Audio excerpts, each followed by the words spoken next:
At this point, you'd think cinematographer Emmanuel Chivo Lubezki has pretty much done it all. I mean, the guy won his first Academy Award in 2014 for Gravity, where he made it look like Sandra Bullock was actually drifting through space.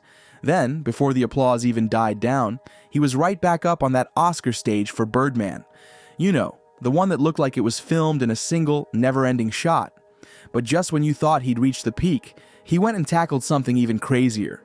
He reunited with director Alejandro G. Iñárritu for The Revenant, a film that didn't just push boundaries, it straight up ignored them. Picture this: freezing temperatures, deep in the wilderness, and no artificial lighting. None. That means every shot in the movie was lit by the sun, the moon, or, if they were lucky, a good old-fashioned fire. That's almost unheard of in big-budget filmmaking. Normally, artificial lighting is what separates the pros from the amateurs. It gives directors complete control over every shadow, every highlight. But with The Revenant, nature took back that power. There's this one scene where DiCaprio's character stumbles through the forest, slipping on ice as the last bit of daylight fades. You can feel it. Something terrible is coming. The light is vanishing, the temperature is dropping, and survival is about to get even harder. But capturing that raw intensity wasn't just about skill. It took the right tool. And that's exactly what Lubezki found. Lubezki is one of those cinematographers who thrives on a challenge. He made waves in 2014 when he won his first Academy Award for Gravity, the film that made audiences feel like they were floating alongside Sandra Bullock in deep space. A year later, he did it again with Birdman, the movie that tricked everyone into thinking it was one continuous shot. Both of these films pushed visual storytelling forward, and both relied on Codex Arira workflows to pull off their groundbreaking cinematography. Then came The Revenant. This wasn't just another visually stunning film, it was an endurance test, both for the characters and the crew. The movie tells the real-life story of Hugh Glass, a frontiersman who gets viciously mauled by a grizzly bear and left for dead in the middle of nowhere. With nothing but sheer willpower, he drags himself through over 200 miles of frozen wilderness, all to get revenge on the man who betrayed him. Leonardo DiCaprio took on the role of Glass, and Tom Hardy played the so-called friend who left him behind.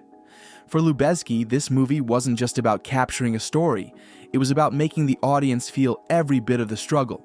The biting cold, the exhaustion, the desperation, it all had to come through on screen. He wanted the audience to see the actor's breath hitting the lens, to feel the rawness of the environment, and to truly believe they were standing right there in the snow alongside Glass. Shooting with only natural light was a huge part of that vision. Lubezki had done it before, using mostly natural lighting for Y Tu Mama, Tambien, and several of his collaborations with Terrence Malick. But The Revenant took it a step further. Every single outdoor scene relied entirely on natural light, with just one exception. There was a campfire scene where the wind kept making the flames flicker too much, so they had to add some light bulbs around the fire to smooth it out. Other than that, the entire film was lit by nature alone. Originally, Lubezki planned to use film for the daytime scenes and switch to digital for dusk and night shots. But early in the shoot, deep in the Canadian wilderness, where temperatures were dropping to minus 30 degrees Celsius, it became clear that the film cameras weren't holding up as well as their digital counterparts. The ARRI Alexa M and XT cameras were outperforming them in every way. The digital images had a certain mystery and moodiness that the film just couldn't match. Reluctantly, Lubezki sent all the film equipment back to Los Angeles and committed fully to digital. That decision couldn't have come at a better time. Just as they were making the switch, RE Rental was rolling out the first Alexa 65 cameras. This was a game changer. The Alexa 65 had a massive sensor, roughly the same size as a 65mm film frame, and could shoot in stunning 6.5K resolution. The image quality was so clean and immersive, it felt like looking through a window. Nothing between the audience and the characters. No noise, no grain, just pure, unfiltered realism. From the moment Lubezki got his hands on the Alexa 65, he knew this was the camera for The Revenant. It gave him exactly what he'd been searching for from the start, that deep sense of immersion, making the audience feel like they were inside the film rather than just watching it. In a way, it also felt like the closing of a chapter. His love for film had always been strong, but this project made it clear. For him, the future was digital. Lubezki had a clear vision from the start. He wanted the audience to feel like they were right there, in the freezing wilderness, completely immersed. To pull that off, he decided to shoot in 2.4:1 with wide spherical lenses. Those master primes, mostly 12mm, 14mm, and 18mm, along with the Leica Summilux 14mm, 16mm, and 18mm, were his go-to choices. The Leica lenses in particular were perfect for handheld shots, since they were much lighter. He experimented with anamorphic lenses but quickly ruled them out. The depth of field wasn't quite right, and they didn't let him get as close to the actors as he wanted. Shooting spherical gave him the best of both worlds. Sharp images with deep focus, where the characters stood out, but the surrounding environment still played a major role in the frame. He locked in at a minimum aperture of t5.6 to maintain that depth, using lines of perspective to add a dynamic feel. And because he was capturing everything as clean and sharp as possible, he avoided diffusion altogether. The Alexa 65 became a huge part of the process, even more than Lubezki initially expected. At first, he figured it would be reserved for the big, sweeping landscape shots. The camera was heavy, making handheld work impractical, and in low-light situations, he had to switch to the Alexa XT. But as the shoot progressed, he found himself reaching for the Alexa 65 whenever he could, on cranes, dollies, and even for some Steadicam shots. What drew him to the camera was how it finally felt like he was capturing exactly what he was seeing and feeling. Every other camera had always come with a trade-off, forcing cinematographers to compromise on something. But with the Alexa 65, there was no compromise. It delivered everything: the depth, the sharpness, the emotional weight of each frame. And behind all of this was codecs, a crucial piece of the puzzle that made it all possible. Lubezki had nothing but praise for Mark Dando and his team. They had already backed him up on Gravity and Birdman, and now, with the Alexa 65, their recording system allowed cinematographers to push modern cameras to their full potential. Without codecs, capturing this much visual detail at such a high level just wouldn't have been possible. Being out in the middle of nowhere, free from city lights, opened up incredible creative opportunities. Sometimes, they worked with nothing but the moon's silvery glow. Other times, the stars naturally became part of the scene. And in a moment of pure cinematic magic, they even captured the elusive green beam of the aurora borealis, a shot that Lubezki called one of the most breathtaking and mysterious he'd ever filmed. But what if I told you that some of the film's most natural-looking shots weren't entirely natural? People really loved the look of the Revenant, and honestly, who can blame them? That raw, natural lighting, the rugged landscapes, it all feels so immersive. But here's the thing.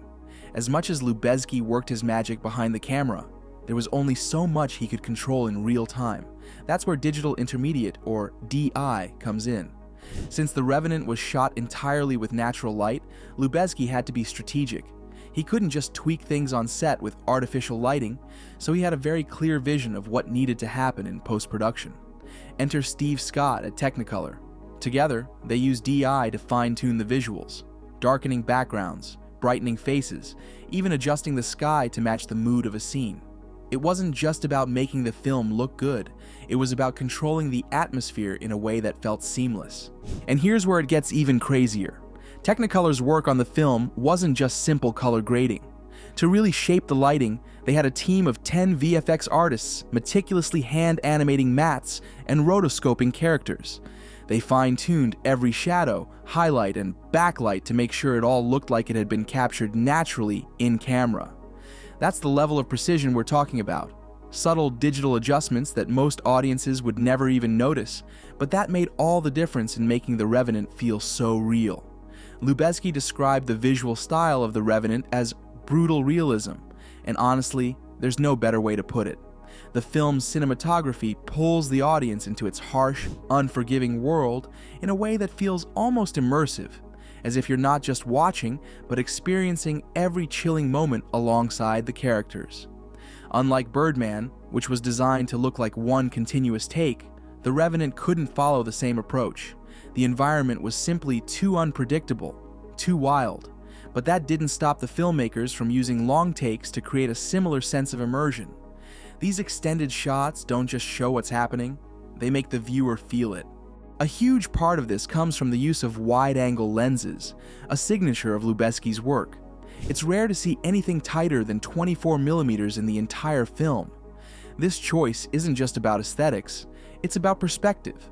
A standard lens might have made the film feel more conventional, more like a typical Hollywood production. But with these wide shots, the audience isn't just watching from a distance. The camera places them inside the world of glass, surrounded by towering trees, endless snow, and an overwhelming sense of isolation. And then there's the movement. The handheld camera work isn't flashy or distracting, it's organic. It moves with the characters, swaying with their struggles, and reacting to their pain. When Glass is attacked by the bear, for example, the camera doesn't sit back at a safe distance. It gets right in there, chaotic and unsteady, making every claw swipe feel immediate and terrifying. But the film also knows when to step back. Between moments of intense action, those wide, sweeping shots of the untouched wilderness give the audience a moment to breathe. It's a visual contrast that enhances both the beauty and the brutality of the story. Everything about the Revenant's cinematography is designed for one thing: total immersion. There are no flashy tricks, no unnecessary close-ups, nothing that breaks the spell. Everything, lighting, framing, movement, blends so seamlessly that the camera itself seems to disappear. But what really sets The Revenant apart isn't just how it was filmed, it's what the cast and crew endured to make it happen. Now, even though The Revenant had way less control than a typical big-budget Hollywood film, it still turned out absolutely stunning. That's all thanks to Alejandro González Iñárritu, who was obsessed with getting the perfect lighting for every single shot. But here's the catch. Since they were only using natural light, that meant they could only film at very specific times of the day. If they missed that window, too bad. They had to wait until the next day to try again. Now, if you think that sounds tough, just wait. The conditions for the actors and crew were brutal. Imagine dragging tons of expensive camera equipment through deep snow, freezing rivers, and slippery ice every single day. The cameras constantly freezing up. Moving from one shot to another wasn't just a challenge. Sometimes it was straight up impossible. And the actors weren't just acting cold, they were actually dealing with hypothermia, frozen eyelashes, ice forming in their beards. Some days, daylight disappeared so fast they barely got anything done and had to reshoot the next morning. But as if freezing temperatures and daylight struggles weren't enough, the scenes themselves were incredibly complicated. Iñárritu loves those long, sweeping takes. You know, the kind that makes everything feel super immersive. Now, mix that with huge, intense action sequences, and suddenly, everyone, the actors, the extras, the camera crew, had to rehearse these massive, perfectly choreographed shots for hours, sometimes even days. And when the moment finally came to shoot, there was no room for mistakes. That precious, tiny window of perfect lighting only lasted an hour or two each day. All that suffering, all that painstaking attention to detail, it all paid off. And the final result? Absolutely breathtaking. There's something about relying solely on natural light that gives the entire film an unmatched authenticity. No artificial highlights to separate the characters from their surroundings. Just the cold, brutal, and haunting beauty of the 1800s American wilderness. It feels raw. It pulls you in. It's an experience unlike anything else ever captured on film. Thanks for watching. If you liked it, don't forget to hit like, subscribe, drop a comment, and turn on post notifications so you never miss a thing.